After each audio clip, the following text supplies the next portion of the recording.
Hello दोस्तों। तो आज हम लोग देखेंगे यूनाइटेड नेशन, संयुक्त राष्ट्र के बारे में। तो यूनाइटेड नेशन को विश्व का सबसे बड़ा ऑर्गेनाइजेशन कहा जाता है और इसको बनाने के पीछे एक बहुत बड़ा इतिहास है, बहुत बड़ा कारण है और इसके वर्तमान अस्तित्व को भी जानना बहुत ही महत्वपूर्ण है। तो आज हम इस लेक्चर में संयुक्त राष्ट्र, इसके सभी अंगों के बारे में, इसके इतिहास के बारे में, संयुक्त राष्ट्र से जुड़ी और कुछ संस्थाओं के बारे में, ये सब हम लोग देखेंगे। इसमें सबसे महत्वपूर्ण होगा महासभा को जानना, इंटरनेशनल कोर्ट ऑफ जस्टिस के बारे में जानना और उससे भी अधिक महत्वपूर्ण होगा सिक्योरिटी काउंसिल, सुरक्षा परिषद को जानना, जिसमें हम लोग जानेंगे उसके सदस्यों के बारे में, भारत भारत की उसमें स्थायी सदस्यता के पीछे क्या तर्क दिए जा सकते हैं वो सब, और उसमें वर्तमान प्रासंगिकता और उसके सुधार की क्या आवश्यकता है, उन सब चीज़ों के बारे में भी हम लोग इस लेक्चर में देखेंगे। शुरुआत हम लोग करते हैं यूनाइटेड नेशन के फॉर्मेशन की हुई कहाँ से। यूनाइटेड नेशन हम लोग जानते हैं इसकी गठन 1945 में किया गया था। 1945 में यूनाइटेड नेशन का गठन किया गया था, लेकिन संयुक्त राष्ट्र को लीग ऑफ नेशन, राष्ट्र संघ का, यूनाइटेड नेशन का पूर्वगामी संस्था कहा जाता है। तो लीग ऑफ नेशन क्या है? तो हम लोग जब देखते हैं वर्ल्ड वार, हमारी पूरी दुनिया में वर्ल्ड वार 2 बार हो चुका है। वर्ल्ड वार 2 बार हो चुका है। पहले वर्ल्ड वार हुआ था 1914 1914 से 1918 के बीच में, और सेकेंड वर्ल्ड वार हुआ था 1939 से लेके 1945 तक। तो 2 वर्ल्ड वार ने पूरी दुनिया में एक अलग ही उथल पुथल मचा दिया। वर्ल्ड वार इसको इसलिए कहा जाता है क्योंकि इसमें 2 देश नहीं, बहुत सारे देश लड़ाई किए थे और इससे बहुत बड़ा जनसंख्या और बहुत सारी जन समुदाय और संरचना पूरे प्रभावित हुआ था। तो इन सब चीजों को देखा गया तो पहला वर्ल्ड वार जो 1914 से 18 में चला गया था, तो इस वर्ल्ड वार के समाप्ति के पश्चात एक ऐसी संस्था की कल्पना की गई जो कि भविष्य में ऐसी दुर्घटना को रोकती, और ये देखा गया कि वर्ल्ड वार हुआ क्यों है, उन सब कारणों को ठीक करती। जैसे कि विभिन्न देशों ने बहुत सारे हथियार अपने बढ़ाने शुरू कर दिए थे, तो एक ऐसे संस्था की गठन की मांग हुई जो कि देशों के निशस्त्रीकरण, डिसआर्मामेंट की बात करती थी। वो विभिन्न देशों के एक दूसरे से जुड़ाव को बढ़ाने के लिए इकोनॉमिक पार्टनरशिप की बात करती थी। तो एक ऐसी संस्था की बात अमेरिकी राष्ट्रपति वुड्रो विल्सन ने एक संस्था की कल्पना की जिसका नाम था लीग ऑफ नेशन की कल्पना की। और ये लीग ऑफ नेशन का उद्देश्य बताया गया कि ये वर्ल्ड वार 1 जैसा हुआ, वर्ल्ड वार 2 कभी न हो, इस उद्देश्य पे काम करेगा। वर्ल्ड वार 2 विभिन्न देशों के बीच व्यापार को बढ़ावा दे, ऐसा कुछ काम करेगा।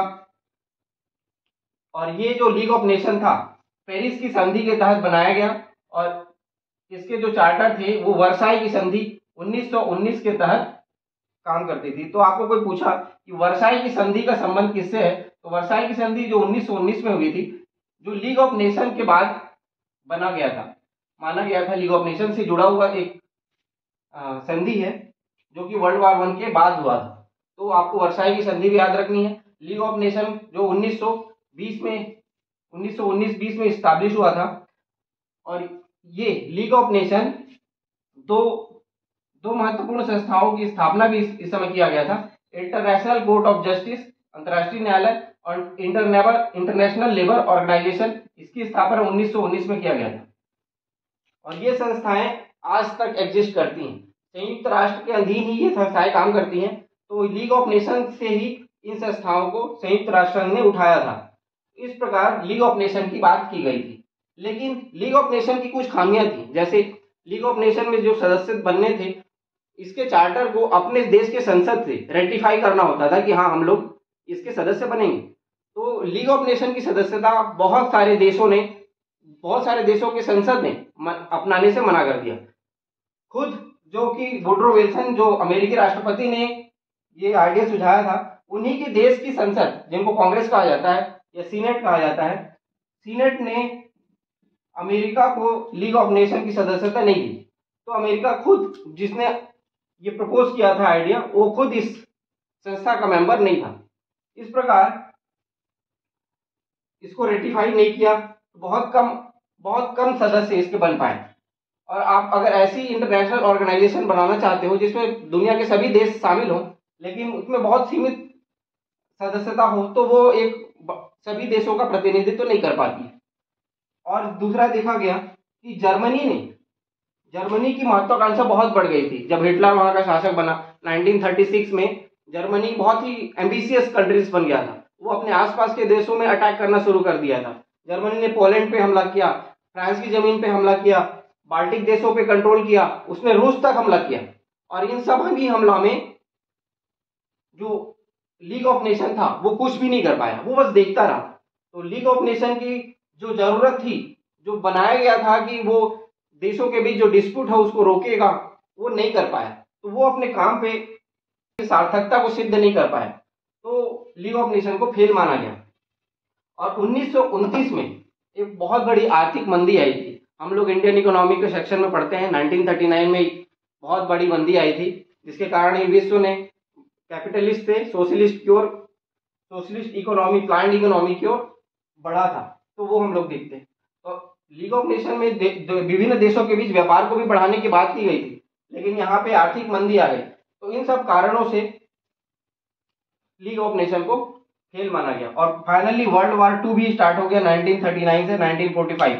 तो जो कि वर्ल्ड वार 2 रोकना था और वर्ल्ड वार 2 हो गया, तो लीग ऑफ नेशन का मतलब क्या है? तो लीग ऑफ नेशन फेल कर गया। अब जब वर्ल्ड वार 2 खत्म हो गया, तो फिर से एक ऐसी संस्था की कल्पना की गई जो वर्ल्ड वार 3 को होने से बचाएगी। तो एक वैसी संस्था जो वर्ल्ड वार 3 होने के लिए बचाएगी, वर्ल्ड वार 2 होने के बाद सोचा गया, उसी का नाम था United Nation Organisation. United Nation Organisation, और इसको भी अमेरिकी राष्ट्रपति रूजवेल्ट ने प्रपोज किया था। तो यूएनओ का जो नाम था वो रूजवेल्ट ने दिया है। तो आपको कोई पूछे यूएन का नाम कौन दिया है, तो प्रेसिडेंट अमेरिकी राष्ट्रपति रूजवेल्ट ने यूएन का नाम दिया है। तो सेकेंड वर्ल्ड वॉर के बाद दो महत्वपूर्ण सोच थी कि या तो हमारे जो लीग ऑफ नेशन है उसमें कुछ सुधार किया जाए या फिर नई संस्था बना लिया जाए। तो चूंकि नए उसमें सुधार करना बहुत ही टिपिकल होता, तो इसलिए एक नई ऑर्गेनाइजेशन बना लिया गया यूएनओ, जिसका स्थापना दिनांक था 24 अक्टूबर 1945। इसीलिए 24 अक्टूबर को यह स्थापित हुआ था। तो 24 अक्टूबर को यूएन डे माना जाता है। आपको कोई पूछे 24 अक्टूबर यूनाइटेड नेशन डे कब होता है, तो 24 अक्टूबर को यूनाइटेड नेशन डे मनाते हैं। तो इस प्रकार यूनाइटेड नेशन का गठन का एक इतिहास रहा है। अब हम लोग देख लेते हैं यूनाइटेड नेशन के क्या क्या अंग हैं। हम लोग देख लेते हैं यूनाइटेड नेशन मैंने बताया 24 अक्टूबर 1945 को इसकी गठन हुई थी। और करेंटली इसमें आप 193 सदस्य हैं। करेंटली इसमें 193 सदस्य हैं और इसके हेडक्वार्टर न्यूयॉर्क में है। क्योंकि कोई भी बड़ी संस्था होती है तो उसको चलाने के लिए एक संविधान, संस्थान, चार्टर बनाया जाता है। हमारे भारत का भी एक संविधान है, उसी तरीके से इस संस्थान का भी एक संस्था का भी एक संविधान है, जिसको चार्टर बोलता है। यूनाइटेड नेशन चार्टर बोला जाता है। ये कुछ नहीं, एक संविधान ही है जिसमें इसके सिद्धांत, नियम, उद्देश्य ये सब कुछ बताया गया है। तो आपको कोई पूछे यूनाइटेड नेशन का मुख्य उद्देश्य क्या है, तो विश्व में शांति की स्थापना करना, स्थिरता लेके आना, निशस्त्रीकरण करना, कहीं पे ज्यादा कोई अत्याचार कर रहा है कोई देश तो उसको रोकना, उस पर सैंक्शन लगाना, किसी देश को विकास के लिए उसको आर्थिक सहायता देना, सामाजिक सहायता देना, इन सब कुछ ये जो उद्देश्य हैं इसके 6 अंगों के द्वारा किया जाता है। तो चूंकि यूनाइटेड नेशन बहुत सारे देशों का समूह है, तो इस सभी देशों के कुछ लैंग्वेज को इसके आधिकारिक भाषा की दर्जा दिया गया। इसके कुछ आधिकारिक भाषा दर्जा दिया गया है, वो 6 है। इसके अंग भी 6 हैं। यूनाइटेड नेशन का अंग 6 और इसके आधिकारिक भाषा भी 6। तो कोड वर्ड है फ्रेस्का। इसका कोड वर्ड है फ्रेस्का। French, Russian, English, Spanish, Chinese और अरेबिक। तो अरेबिक जो है ये सबसे लेटेस्ट है। और बाकी जो 5 है ये मूल संविधान में 5 लैंग्वेज थे, लेकिन अरेबिक जो है वो बाद में जोड़ा गया। तो अरेबिक जुड़ के अब ये आधिकारिक भाषा 6 हो गया। एक बार सीजीपीएससी मेंस 2019 में, शायद 2019 में 2 मार्क्स का क्वेश्चन ये पूछा गया था कि यूनाइटेड नेशन की आधिकारिक भाषा बताइए। अब हम लोग देख लेते हैं यूनाइटेड नेशन के कौन से अंग हैं। तो यूनाइटेड नेशन के 6 अंग हैं। एक पहला है महासभा, जिसको जनरल असेंबली बोलते हैं। सुरक्षा परिषद, सिक्योरिटी काउंसिल। आर्थिक सामाजिक परिषद, economic social council. United nation secretariat सचिवालय, अंतर्राष्ट्रीय न्यायालय इंटरनेशनल कोर्ट ऑफ जस्टिस, न्यायशीता परिषद, ट्रस्टीशिप। अब हम लोग देखते हैं कि 6 जो अंग हैं, तो इसको कभी कभी बोलते हैं 5 अंग क्यों बोला जाता है। तो जो ये 6वां अंग है न्यायशीता ट्रस्टी, ये 1993 के बाद से डोरमेंट पड़ा हुआ है, सुसुप्त अवस्था में पड़ा हुआ है, सोया हुआ है, लेकिन इसको खत्म नहीं किया गया है। इसको खत्म नहीं किया गया है कि भविष्य में कुछ और इसको काम दिया जाएगा, इसलिए इसको बना के रखा गया है, लेकिन ये सोया हुआ है, ये काम कुछ नहीं करता है। तो आपको कहीं मिले कि 5 संस्था है, तो ये इसको एलिमिनेट करके बताता है, लेकिन मूलतः 6 संस्था इसके अंग होते हैं। तो हम लोग जब ये 6 अंग देखते हैं, सभी 6 के अपने अपने ऑफिस है, अपने अपने ऑफिस के अपने अपने हेडक्वार्टर है। तो आप सभी के हेडक्वार्टर बोलोगे तो सभी का एक ही हेडक्वार्टर है और वो है न्यूयॉर्क। लेकिन आपको ये डिफरेंस आपको पता होना चाहिए कि इंटरनेशनल कोर्ट ऑफ जस्टिस है, इसका हेडक्वार्टर जो है वो है हेग में। नेशनल कोर्ट ऑफ जस्टिस का हेडक्वार्टर है। बाकी आप सभी महासभा, सुरक्षा परिषद, आर्थिक सामाजिक परिषद, न्यायशीता परिषद, सचिवालय, सभी का हेडक्वार्टर आपको कोई पूछे तो इस सब का हेडक्वार्टर है न्यूयॉर्क।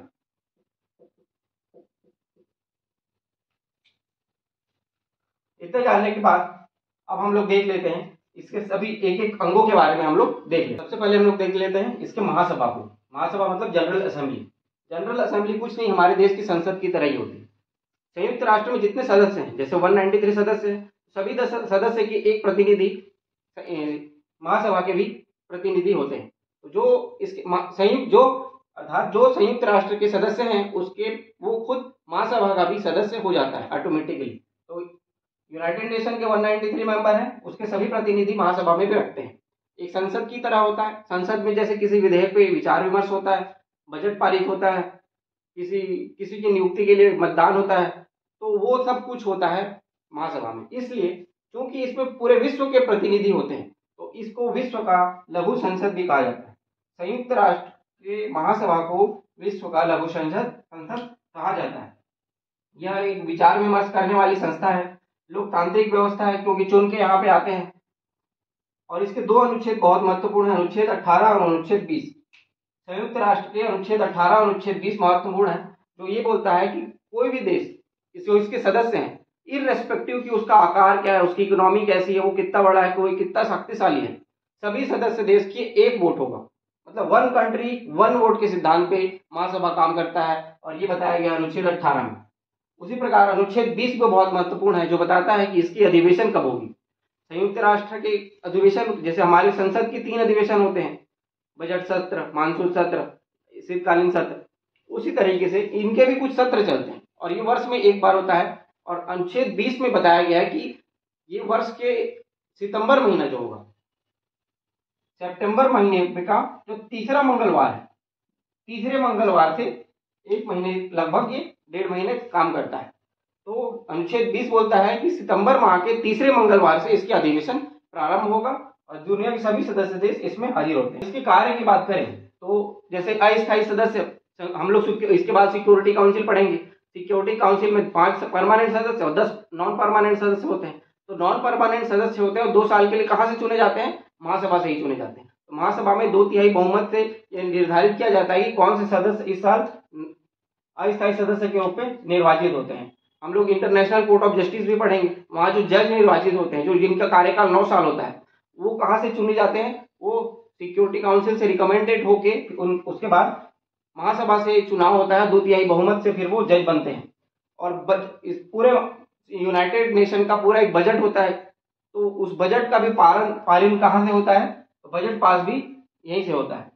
इस प्रकार महासभा बहुत महत्वपूर्ण होता है। इस महासभा का संचालन करने के लिए हर साल एक साल की अवधि के लिए इसके अध्यक्ष की नियुक्ति किया जाता है। आमतौर पर इसके अध्यक्ष जो होते हैं वो पिछड़े देश से चुने जाते हैं, ना कि वो परमानेंट 5 सदस्यों से चुने जाते हैं।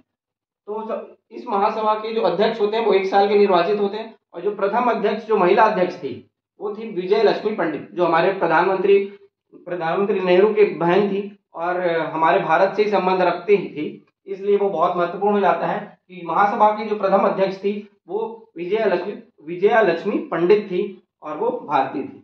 तो ये महासभा हुआ। इसके बाद हम लोग देख लेते हैं सिक्योरिटी काउंसिल। सिक्योरिटी काउंसिल जो कि यूनाइटेड नेशन की सबसे ज्यादा महत्वपूर्ण संस्था मानी जाती है, और ये संस्था इसलिए महत्वपूर्ण मानी जाती है क्योंकि ये एकमात्र निकाय है, ये एकमात्र बॉडी है जो बाइंडिंग रिजोल्यूशन लेके आ सकती है। मतलब ये अगर कोई पास कर दिया कि ये करना है, मतलब वो लागू होगा ही होगा।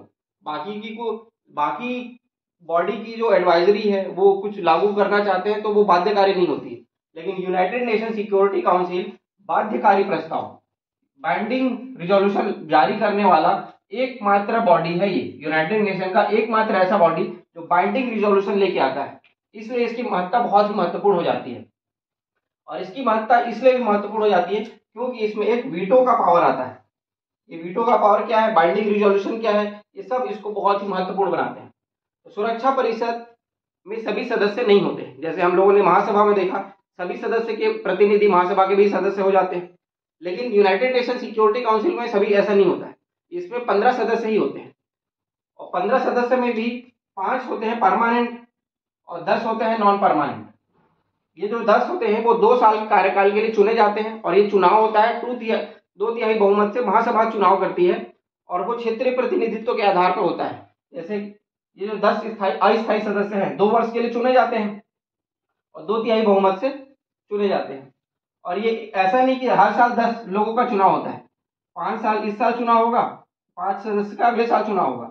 मतलब हर साल 5 सदस्य बाहर हो जाते हैं और 5 सदस्य अंदर जाते हैं, फिर अगले साल 5 अंदर आएंगे और 5 बाहर जाएंगे।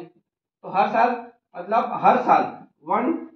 1/2 मतलब 5 सदस्य का चुनाव होता है, फिर वो अंदर आते हैं, फिर 5 सदस्य बाहर का कार्यकाल पूरा हो जाता है। इस तरीके से 2 वर्ष के लिए अस्थायी सदस्य चुने जाते हैं। महासभा इनका चुनाव करती है।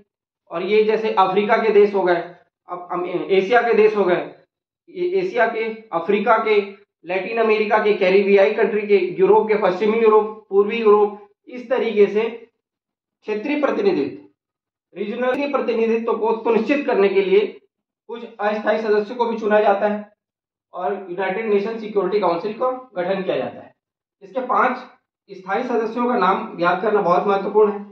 एक जो दुनिया की सबसे बड़ी कंट्री है यूएसए, उसके बाद उसका प्रतिद्वंदी देश हमारा पड़ोसी चाइना, हम पे जो राज किया वो यूनाइटेड किंगडम ब्रिटेन, हमारा मित्र देश रसिया, और आजकल का सबसे महत्वपूर्ण देश, हमारा महत्वपूर्ण मित्र देश फ्रांस। तो यूएसए, चाइना, रसिया, फ्रांस, यूके, ये हैं स्थायी सदस्य।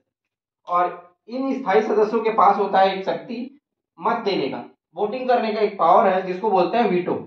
वीटो एक्चुअली क्या है कि अगर कोई प्रस्ताव लाया गया, जैसे कि एक प्रस्ताव लाया गया सिक्योरिटी काउंसिल में कि रूस ने यूक्रेन पे जबरदस्ती हमला किया है, तो रूस को हमले को रोकने के लिए हमको रूस पे सैंक्शन लगाने चाहिए। सैंक्शन का मतलब होता है कि उस देश से व्यापार नहीं हो सकता किसी देश का, अगर कोई देश उस देश से व्यापार करता है तो उसके ऊपर भी कुछ कार्यवाही की जा सकती है। इंटरनेशनल सैंक्शन लगाने की शक्ति होती है सिक्योरिटी काउंसिल पे। अगर ये सैंक्शन का जो प्रपोजल है यूनाइटेड नेशन सिक्योरिटी काउंसिल में पास हो जाता है और ये रिजोल्यूशन बोल देता है कि इस देश पे इंटरनेशनल सैंक्शन लगा दिया जाता है, तो ना कोई उस देश से कोई सामान बेचेगा ना वो खरीदेगा, तो एक क्लोज्ड इकोनॉमी बन जाती है। तो वो देश फिर इकोनॉमिकली वीक हो जाती है, तो उसको रोकने के लिए, उसकी गलत एक्टिविटी को रोकने के लिए भी कभी कभी इंटरनेशनल सैंक्शन लगाए जाते हैं, जैसे नॉर्थ कोरिया में लगाया गया है। तो ऐसी स्थिति को लागू करता है सिक्योरिटी काउंसिल। निषेधाधिकार वीटो की शक्ति ये है कि कोई प्रपोजल आया और उस प्रपोजल पे 15 सदस्यों ने वोटिंग किया, और 15 सदस्यों में रूल है कि 9 वोट आ गए तो ये रिजोल्यूशन पास, 15 में 9 वोट कर दिए मतलब ये पास। लेकिन ये परमानेंट सदस्य हैं, इनके पास वीटो है, और एक सदस्य भी बोल दिया कि ये रिजोल्यूशन नहीं होगा, इस रिजोल्यूशन का हम समर्थन नहीं करते, तो वो रिजोल्यूशन फेल हो जाएगा। भले ही 15 में से 14 लोग हाँ बोले, एक बोल दे ना, तो ये रिजोल्यूशन फेल। एक व्यक्ति का, एक देश का मत इतनी शक्ति रखता है कि वो सभी देशों के मत को, वोट को नलीफाई कर सकता है। इस वोट को बोलते हैं वीटो पावर। इसको हिंदी में बोलते हैं निषेधाधिकार। और इसमें दो चीज आता है कि अगर कोई कंट्री के पास एक ऑप्शन आया, जैसे कोई रिजोल्यूशन आया, इस सिक्योरिटी काउंसिल में कोई रिजोल्यूशन आया, रिजोल्यूशन के पीछे कोई कंट्री 3 मत दे सकता है, या तो उसके पक्ष में यस बोल सकता है, उस रिजोल्यूशन को मना कर सकता है, और उस रिजोल्यूशन को एब्सटेन कर सकता है, उस रिजोल्यूशन को एब्सटेन कर सकता है। मतलब हाँ, रसिया पे इंटरनेशनल सैंक्शन लगाने चाहिए, हाँ, नहीं, रसिया पे इंटरनेशनल सैंक्शन नहीं लगाने चाहिए, नहीं, एब्सटेन, हम लोग कुछ नहीं बोलते हैं, हम लोग चुपचाप उठ के वहां से चले जाते हैं, हम लोग कुछ भी नहीं बोलते हैं, मतलब मत ही नहीं देते। तो ये मत न देने का जो अधिकार है, इसको वीटो पावर नहीं बोलते हैं। यहाँ पे अगर वो जैसे चाइना बोला कि हम लोग कुछ नहीं बोलेंगे, चाइना कुछ नहीं मत देता है और चला जाता है, तो उसको वीटो पावर नहीं माना जाएगा, हाँ या ना, वो सीधा बोलेगा तभी वीटो पावर जाएगा। जैसे अभी एक बात चली थी, रसिया ने यूक्रेन पे हमला किया, तो हम लोग इसकी कड़ी निंदा करते हैं। भारत का इस पे क्या मत था? भारत ने ये नहीं बोला कि रसिया ने यूक्रेन पे हमला किया तो गलत किया, हम लोग कुछ नहीं बोला। हम लोग ये भी नहीं बोला कि हम इसने गलत किया है, इसने सही किया, हम लोग कुछ नहीं बोला। हम लोग बोले, हम लोग एब्सटेन कर गए, हम लोग वहां से उड़ के चले गए, हम लोग कुछ नहीं बोले कि गलत किया है सही किया, हम लोग नहीं जानते, वो दोनों का आपस का मामला है। हम लोग ने वहां से वोट ही नहीं किया और हम लोग वहां से चले गए, मतलब एब्सटेन कर गए। तो ये तरीका होता है एब्सटेन करने का, लेकिन एब्सटेन किया मतलब वीटो यूज नहीं होता है। तो ये एक इंपॉर्टेंट बात होती है। मैंने मैंने बताया बाइंडिंग रिजोल्यूशन, और कहीं पे भी आर्म मतलब आर्म फोर्स भेजना है कंट्री में, अगर किसी देश की इंटरनल सिक्योरिटी बहुत खतरे में है, तो वहां पे अगर यूनाइटेड नेशन सिक्योरिटी फोर्सेस भी भेजती है, इसको पीस कीपिंग फोर्स बोलते हैं, उसको ब्लू हेलमेट भी बोला जाता है, वो भेजने का भी काम सिक्योरिटी काउंसिल पास करती है। इसीलिए दुनिया का पुलिसमैन, दुनिया में शांति व्यवस्था स्थापित करने का प्राथमिक जिम्मेदारी जिसको दिया, दुनिया में शांति व्यवस्था स्थापित करने का प्राथमिक जिम्मेदारी जिसको दिया गया है, वो है सिक्योरिटी काउंसिल। और इसीलिए सिक्योरिटी काउंसिल को दुनिया का पुलिसमैन बोला जाता है। जैसे हम लोगों ने महासभा को दुनिया का लघु संसद बोला, उसी प्रकार सिक्योरिटी काउंसिल को दुनिया का पुलिसमैन बोला जाता है। और मैंने बताया कि किसी देश में अगर फोर्स भेजना है, आर्म फोर्स, जैसे आमतौर पे अभी बात चलती है सूडान में इंटरनल सिक्योरिटी बहुत खराब है। नाइजीरिया जो है, यहाँ पे एक टेररिस्ट ऑर्गेनाइजेशन है जिसको बोलते हैं बोको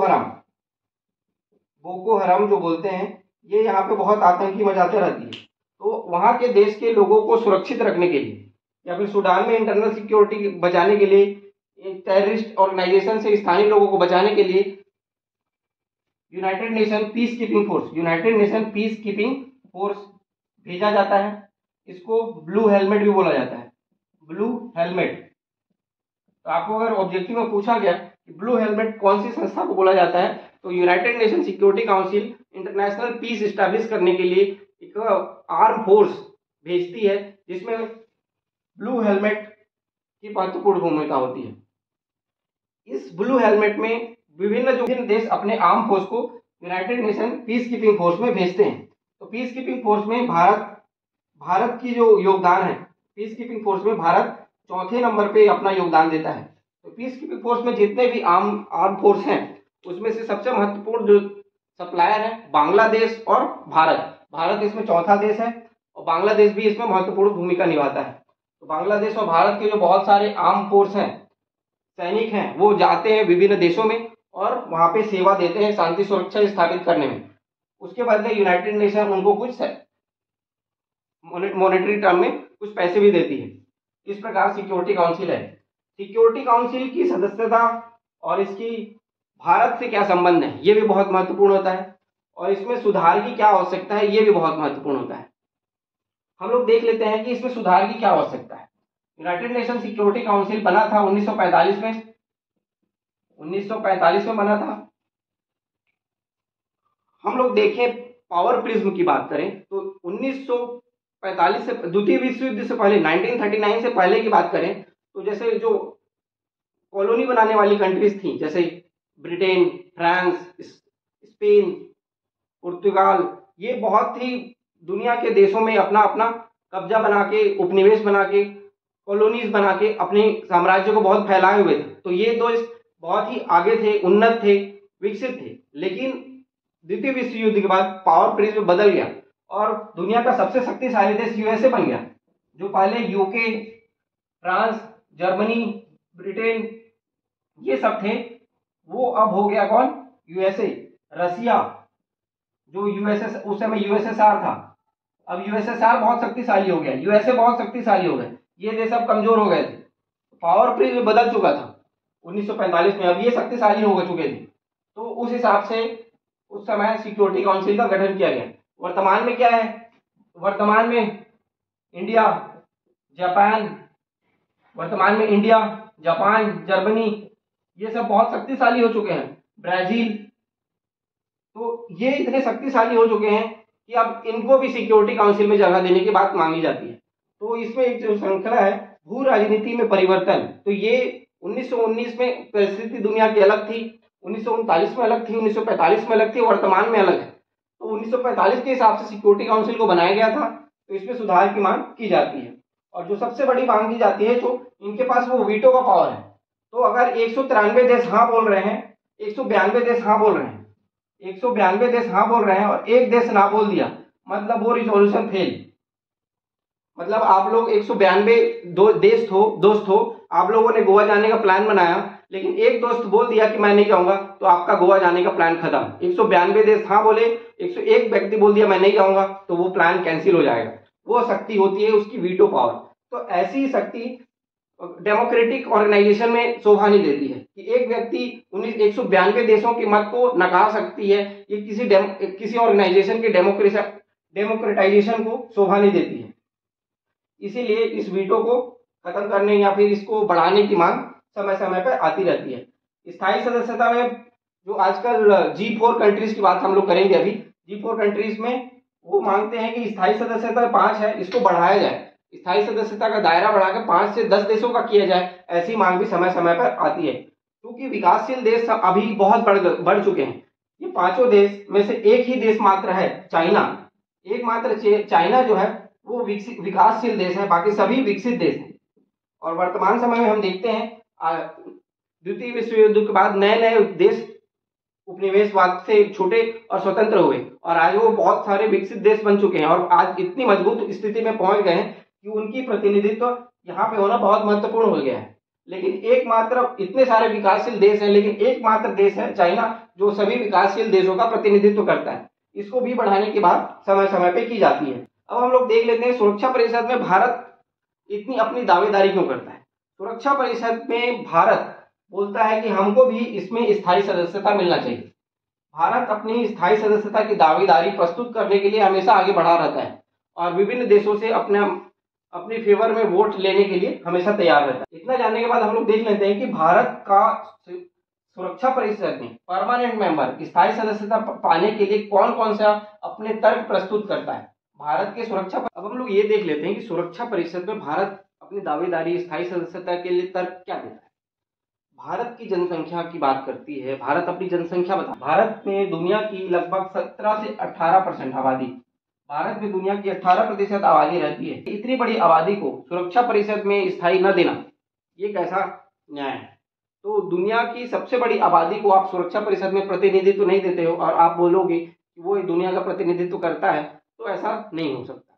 तो भारत बोलता है कि हमारी आबादी देखो और इतना बड़ा लोकतांत्रिक मूल्य, हमारा जो देश है लोकतांत्रिक मूल्य, यूनाइटेड नेशन का चार्टर भी डेमोक्रेटाइजेशन की बात करता है, लोकतांत्रिक मूल्यों को मानता है। तो यूनाइटेड नेशन के चार्टर में जो बात कही गई है, विश्व शांति, आपसी प्रतिद्वंदिता न रखना, लोक कल्याण की भावना रखना, ये सभी मूल्य जो है लोकतांत्रिक मूल्य हैं, सभी भारत देश में समाहित हैं और ये यूनाइटेड नेशन के चार्टर से साम्यता रखता है। इसलिए भारत बोलता है कि हमारा संविधान, यूनाइटेड नेशन का चार्टर, संविधान दोनों सेम है, तो हमको इसकी स्थायी सदस्यता मिलनी चाहिए। हमारे लोकतांत्रिक मूल्य, हमारी जनसंख्या को प्रतिनिधित्व तो मिलना चाहिए। अर्थव्यवस्था की बात करें तो अभी वर्तमान में इंडिया दुनिया की 5वीं बड़ी इकोनॉमी हो चुका है, जो कि फ्रांस से भी आगे है, फ्रांस से भी आगे बढ़ चुका है। फ्रांस इसकी परमानेंट मेंबर है और फ्रांस से भी बड़ी इकोनॉमी है इंडिया। और पीपीपी टर्म्स की बात करें, ये हम लोग इकोनॉमी में पढ़ेंगे, तो पीपीपी के टर्म्स में इंडिया 3rd बड़ी इकोनॉमी है। तो इतनी बड़ी इकोनॉमी को भी आप परमानेंट मेंबर में आप नहीं रखोगे, तो ये आपका प्रतिनिधित्व को अधूरा करता है। सैन्य क्षमता की मैंने बात की, तो United nation peace keeping force, जिसको ब्लू हेलमेट भी बोलते हैं, इसमें भारत का जो कंट्रीब्यूशन है,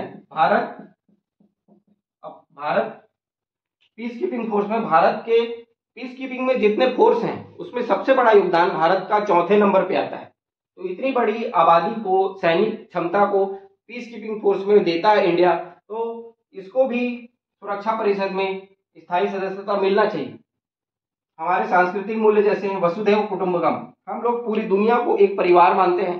भारत का इतिहास रहा है कि भारत ने आज तक किसी भी देश पे हमला नहीं किया है, किसी भी देश की भूमि पे कब्जा करने की कोशिश नहीं की है।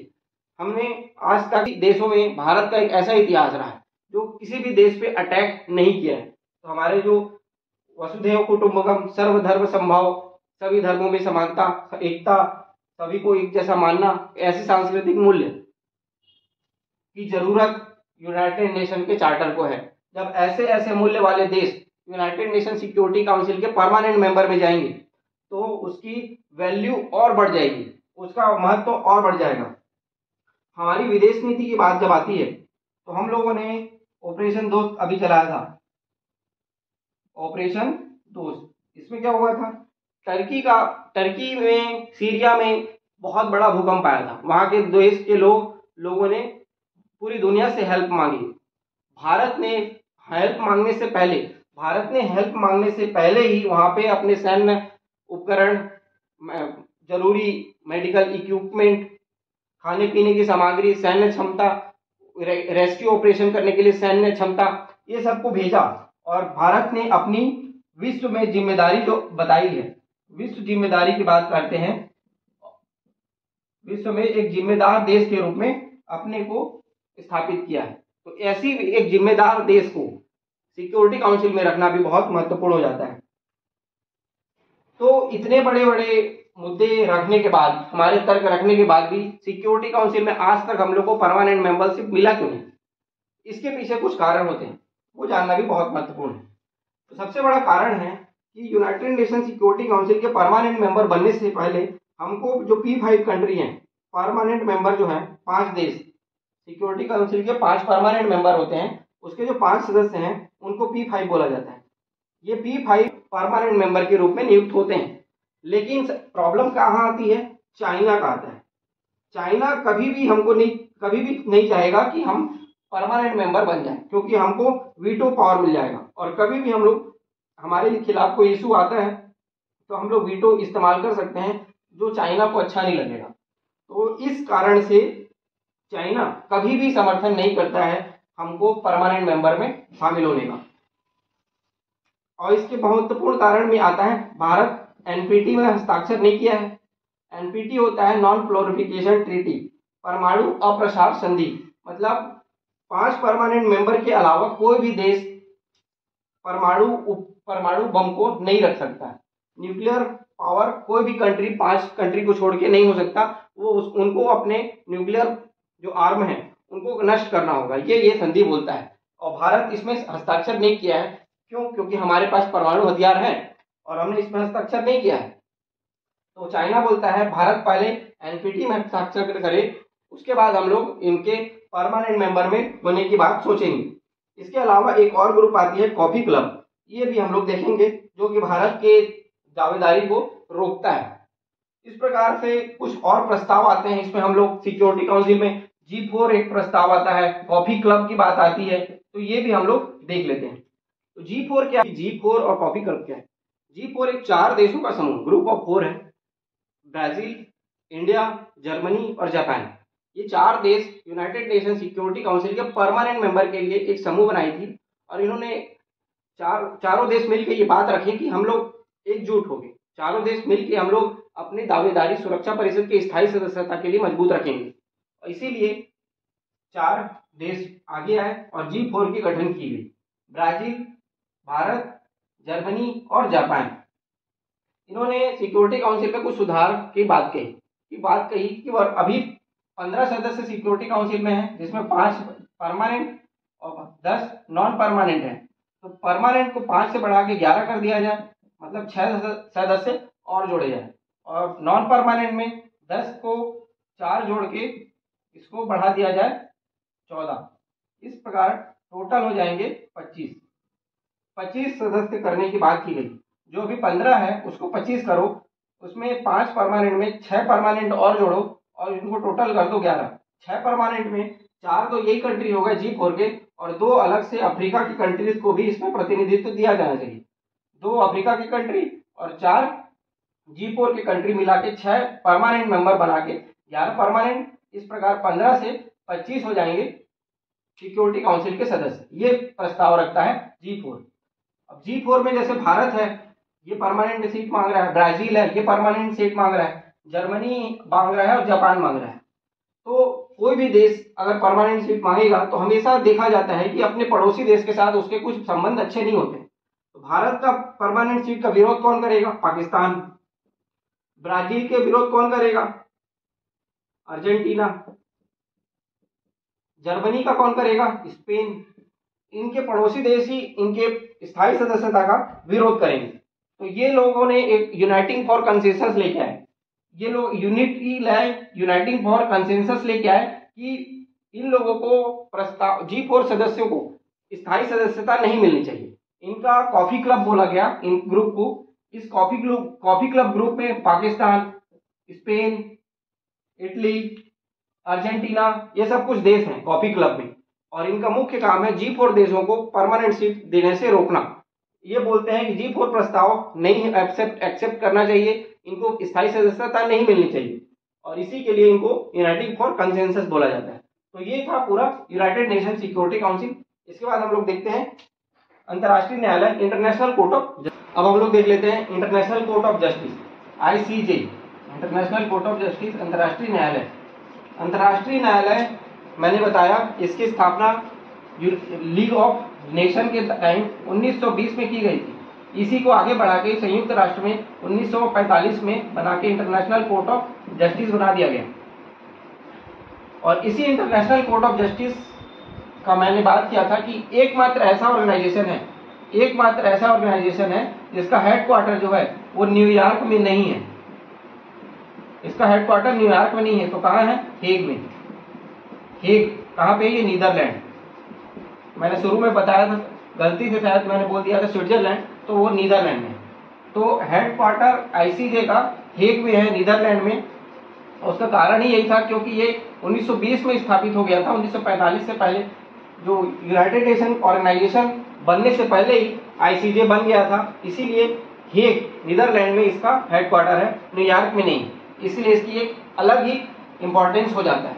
और अंतर्राष्ट्रीय न्यायालय नाम से स्पष्ट है कि अंतर्राष्ट्रीय विवादों को यूनाइटेड नेशन चार्टर के संविधान के अकॉर्डिंग, यूनाइटेड नेशन चार्टर के अकॉर्डिंग अंतर्राष्ट्रीय विवादों को सुलझाना ही इसका काम था।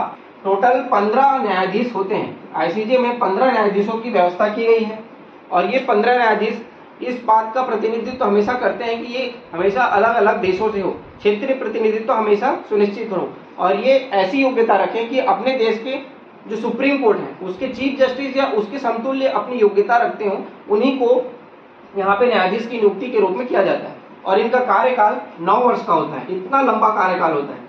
एक न्यायाधीश यहाँ पे नियुक्त हो गया तो वो 9 वर्ष तक यहाँ पे जुड़ा रह सकता है। तो एक बार अगर कोई न्यायाधीश बना तो 9 साल तक के लिए नियुक्त होता है, इसका कार्यकाल होता है। तो 9 साल बाद क्या पूरे 15 को बदल देते हैं? नहीं, इसमें व्यवस्था की जाती है। एक इक्वेशन हमेशा आप देखना, जैसे कि भारत की राज्यसभा, इसकी सदस्य कार्यकाल है 6 वर्ष, और हर 2 वर्ष में 1/3 सदस्यों को बदल दिया जाता है। इन दोनों को गुणा करो, 3 दूनी 6, ये कार्यकाल हो जाता है।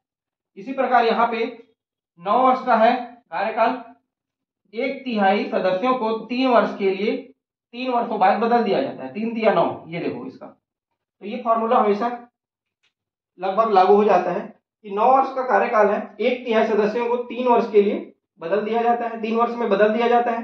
हमारे राज्यसभा में 6 साल का कार्यकाल होता है, हर 2 साल में 1/3 सदस्यों को बदल दिया जाता है। 3 दूनी 6, 3 या 9, इस तरीके से आप इसको याद कर सकते हैं। इंटरनेशनल कोर्ट ऑफ जस्टिस एक ऐसा राजा है जिसकी सेना नहीं है। सेना विहीन एक ऐसा राजा जो ऑर्डर तो दे दे कि इस कंट्री पे आक्रमण करो, आक्रमण कौन करेगा? इसके पास अपना डिसीजन को लागू करने की कोई शक्ति नहीं है। इसके पास कोई ऐसा व्यवस्था नहीं है कि ये अपना आदेश को इम्प्लीमेंट कर पाए। जैसे अभी अभी रिसेंटली कुछ दिनों पहले साउथ चाइना सी जो है, जैसे ये चाइना है, यहाँ पे फिलीपींस है, यहाँ पे वियतनाम है, ये वियतनाम है, चाइना है, ये फिलीपींस है, यहाँ पे और कोई साउथ ईस्ट एशियन कंट्रीज है, इंडोनेशिया है। तो इसको बोल रहा है साउथ चाइना सी। तो ये साउथ चाइना सी में चाइना अपना पूरा क्लेम करता है, इस पूरे साउथ चाइना को चाइना अपना क्लेम करता है, और वियतनाम, फिलीपींस ये भी अपना अपना क्लेम करते हैं। तो ये एक क्षेत्र विवादित हो जाता है, और ये बहुत सारे देश हो गए, बहुत सारे देशों का मुद्दा हो गया। तो ये उठ के अपने मुद्दा को आईसीजे में लेके गए, आईसीजे में मुकदमा चला, और फेवर डिसीजन इन सब देशों के आया कि चाइना साउथ चाइना सी में चाइना अपना एक अधिकार नहीं स्थापित कर सकता, और चाइना को यहाँ पे अपने बनाए हुए जो इलीगल ऑक्यूपेंसी है, इलीगल यहाँ पे बहुत सारे इंफ्रास्ट्रक्चर डेवलप कर चुका है, आर्टिफिशियल आइलैंड भी बना चुका है, तो वो वहां पे खाली करे और सभी देश आपसी सामंजस्य के साथ इस क्षेत्र को बांटे। लेकिन इंटरनेशनल कोर्ट ऑफ जस्टिस के इस डिसीजन को चाइना ने सिरे से नकार दिया, बोला कि हम इस डिसीजन को मानते ही नहीं है, हम आपको इस डिसीजन को लागू ही नहीं किया गया। तो वो डिसीजन आया लेकिन फेवर में, लेकिन इसको लागू नहीं कर पाया गया। तो ये इसकी आलोचना की जाती है इंटरनेशनल कोर्ट ऑफ जस्टिस की इस बारे में। अब आती है कि हम दोनों, भारत में एक आदमी है सीमा हैदर, अब ये भारत के खिलाफ या फिर पाकिस्तान के खिलाफ लड़ाई करती है, मान लो मुकदमा होता है, तो क्या आईसीजे में जा सकती है? नहीं जा सकती। एक व्यक्ति किसी देश से जुड़ के उसके खिलाफ आईसीजे में नहीं जा सकता। यहाँ पे दो देश है, भारत और पाकिस्तान, अगर इन दोनों के किसी मुद्दे पे बहस होता है तो वो आईसीजे पे जा सकते हैं। एक एग्जांपल दूं तो कुछ दिनों पहले कुलभूषण जाधव की केस हुई थी, वहां पे इंडियन स्पाई थे कुलभूषण जाधव, उनको ट्रायल, उनको एडवोकेट नहीं दिया जा सकता, तो वहां के कोर्ट में कुलभूषण जाधव के पक्ष को रखने के लिए एडवोकेट नहीं दिया गया था। तो इस मुद्दे को भारत ने आईसीजे में चुनौती दिया, और भारत के पक्ष में एक डिसीजन आया कि पाकिस्तान ये सुनिश्चित करे कि कुलभूषण जाधव को लीगल एडवाइजर दिया जाए और उनको भी अपना पक्ष रखने की मौका दिया जाए। तो भारत के इस पक्ष में डिसीजन आया, और आईसीजे के कारण ही कुलभूषण जाधव को एक फेवर मिला और इनको लीगल एडवाइजर मिला। इस तरीके से आईसीजे के भी डिसीजन आते हैं किसी को लागू करने के लिए, लेकिन इसको लागू करने के लिए इसके पास कोई सेना नहीं होती है, इसकी आलोचना होती है। अब हम लोग देख लेते हैं इकोसोक, आर्थिक सामाजिक परिषद, इकोसोक इकोनॉमिक सोशल काउंसिल। ये एक ऐसी संस्था है जो वर्तमान समय में सबसे ज्यादा महत्वपूर्ण बन चुकी है। ये यूनाइटेड नेशन के जितने भी काम होते हैं उसका 70% काम इकोसोक ही करता है, और इसका गठन 1946 में हुआ था। ये इंपॉर्टेंट है। इसके सभी अंगों का गठन जो हुआ था वो 1945 में हुआ था, लेकिन इकोसोक का गठन 1946 में हुआ था। तो 1946 में इकोसोक का गठन हुआ था। हेडक्वार्टर न्यूयॉर्क में होगा, सिर्फ एक में है आईसीजे का, बाकी सब न्यूयॉर्क में है। और इसकी सदस्य संख्या ऐसी नहीं कि सभी इसके सदस्य संख्या, इसकी सदस्य संख्या 54 है। 54 सदस्य देश इसके होते हैं। महासभा में 193, स्थायी परिषद में 15, सामाजिक परिषद में 54, आईसीजे में 15। तो 18 सदस्य जो होते हैं वो हर 3 साल में बदल जाते हैं। तो 18 3 54 वही वाला समीकरण लग गया। 18 सदस्य हर 3 साल में बदल जाते हैं, और इनका चुनाव जो करता है महासभा 2/3 बहुमत से करता है। और ये एक ऐसी संस्था है, आर्थिक और सामाजिक, इकोनॉमिक और सोशल, जैसे समाज में शिक्षा, कुपोषण, पर्यावरण, गरीबी, बेरोजगारी, मजदूरों की सेवा, इन सभी के लिए काम करती है, इन सभी के विकास के लिए काम करती है। और ऐसे नहीं कि ये खुद जाती है काम करने, इसके लिए इकोसोक ने बहुत सारे स्पेशलाइजेशन ऑर्गेनाइजेशन बना रखा है, जैसे आईएलओ, यूनेस्को, आईयूसीएन, यूनिसेफ, संस्कृति के लिए, शिक्षा के लिए, पर्यावरण के लिए, श्रमिकों के लिए। तो ये सभी ऑर्गेनाइजेशन जो होते हैं स्पेशलाइजेशन ऑर्गेनाइजेशन है, अपने क्षेत्र में काम करते हैं, निर्धारित काम करते हैं, जैसे वर्ल्ड मेट्रोलॉजिकल ऑर्गेनाइजेशन, तो मौसम के अनुमान के लिए एक अलग से संस्था बनाया गया है। तो ये सभी संस्थाएं इकोसॉक के अंतर्गत ही काम करते हैं और इकोसॉक इस तरीके से पूरी दुनिया में इस स्पेशलाइजेशन ऑर्गेनाइजेशन के साथ काम करता है। विभिन्न देशों के शिक्षाविदों, एनजीओ और उनके देश के सरकारों के साथ जोड़ता है और वहां के विकास के लिए काम करता है। कैसा विकास? आर्थिक और सामाजिक विकास पे काम करता है। इस तरीके से इकोसॉक की एक महत्वपूर्ण संगठन संस्था है। इसकी 4 अंक को देखने के बाद अब हम लोग देखते हैं इसके 5वां अंक, यूनाइटेड नेशन सचिवालय, सेक्रेटेरिएट। सेक्रेटेरिएट जो है इसका प्रशासनिक बॉडी है, एडमिनिस्ट्रेटिव बॉडी है। किसी भी अंग को चलाने के लिए कुछ लोगों की व्यवस्था आवश्यकता होती है, कुछ प्रशासनिक कर्मचारी अधिकारी जो सभी कार्यों को, दैनिक कार्यों को विभिन्न देशों के अधिकारी के प्रतिनिधि को आपस में जोड़ के बातचीत करके अपनी योजनाओं को लागू करें। ऐसे काम करने के लिए एक संस्था बनाई गई है जो यूनाइटेड नेशन सचिवालय है। ये एडमिनिस्ट्रेटिव सेंटर है जो कि दिन प्रतिदिन यूनाइटेड नेशन के दिन प्रतिदिन के जो भी काम होते हैं उनको निर्धारित करती है। कौन सा देश क्या काम करेगा ये बताती है, कब इसकी मीटिंग होगी इसका डिसीजन लेती है और इसमें जो भी प्रशासनिक एडमिनिस्ट्रेटिव काम की जरूरत होती है, जैसे हमारे स्टेट की बात करें या हमारे भारत की बात करें तो भारत में जैसे प्रधानमंत्री है तो प्रधानमंत्री का भी, या फिर संसद है तो संसद का भी अपना एक सचिवालय होता है, प्रधानमंत्री का भी एक अपना सचिवालय होता है, उसके कुछ प्रशासनिक अमला होता है, तो वो सभी के उस बॉडी के सभी काम को देखरेख करता है। तो उसी प्रकार से यूनाइटेड नेशन का भी कुछ एक प्रशासनिक अमला है जो एक सचिवालय में बैठते हैं और इस सचिवालय का जो हेड होता है उसको सेक्रेटरी जनरल बोलते हैं, उसको सेक्रेटरी जनरल या फिर महासचिव बोलते हैं, जो यूनाइटेड नेशन का सबसे बड़ा पद होता है और यही सब काम को कराते हैं। इस प्रकार यूनाइटेड नेशन सेक्रेटरी भी होता है। लास्ट इसका अंग है न्यासिता, इसको बोलते हैं ट्रस्टी काउंसिल। इसका गठन जो किया गया था वो मैंने बताया यूनाइटेड नेशन का गठन 1945 में किया गया था और ये गठन अटलांटिक चार्टर के आधार पर किया गया था। अटलांटिक चार्टर 1941 में बनाया गया था। इसमें बताया गया था कि सभी देश इंडिपेंडेंट इकोनॉमी के साथ आगे बढ़ सकते हैं और इसमें अटलांटिक चार्टर में ब्रिटेन भी शामिल था, अमेरिका भी शामिल था। तो इन्होंने बोला कोई भी देश अब फ्रीली इंडिपेंडेंट होके अपना डेवलपमेंट कर सकती है। लेकिन 1941 में हुए इस चार्टर एक्ट में 1947 में भारत आजाद हुआ। यूनाइटेड नेशन ने बोला कोई भी देश उपनिवेश नहीं रहेगा, सब फ्री हो सकते हैं, लेकिन वो खुद भारत को गुलाम करके रखा हुआ था। तो 1947 में भारत आजाद हुआ। इस तरीके से बहुत सारे देश और थे जो गुलाम थे विभिन्न देशों के, हमारे जैसे गोवा भी इसी के तहत आजाद हुआ गया था। न्यासिता परिषद ने इसमें महत्वपूर्ण भूमिका निभाई थी। तो पांडिचेरी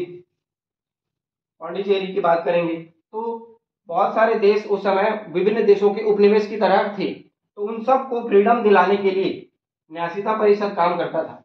न्यासिता परिषद का काम था वो